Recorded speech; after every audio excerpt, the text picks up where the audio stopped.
ఈరోజు కొత్త brush paste కొనడానికి షాప్కి వెళ్ళాను మామా. ఇంటికి వచ్చి బ్రష్ చేస్తుంటే చెట్టు పైన ఒక గ్రీన్ స్నేక్ కనిపించింది. అమ్మ బాబోయ్! భయం కాదు మామా, రెస్పెక్ట్.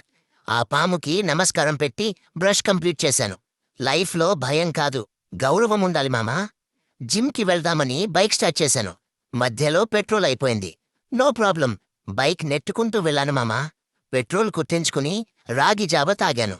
ప్రాబ్లమ్స్ వస్తాయి, కానీ నా యాటిట్యూడ్ ఆగలేదు.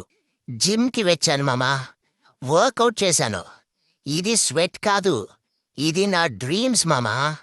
బాడీ స్ట్రాంగ్ అవ్వాలి, మైండ్ షార్ప్ అవ్వాలి. వర్కౌట్ అయ్యాక కాలేజ్కి వెళ్ళాను, క్లాస్ అటెండ్ అయ్యా. డ్రీమ్స్కి బాడీ మాత్రమే కాదు, మైండ్ కూడా స్ట్రాంగ్ అవ్వాలి మామా. డే 100 అంటే పర్ఫెక్షన్ కాదు, డే 100 అంటే కన్సిస్టెన్సీకి విక్టరీ. ఇది నా జర్నీ, ఇంకా లాంగ్ వే ఉంది. ఓకే మామా, బాయ్.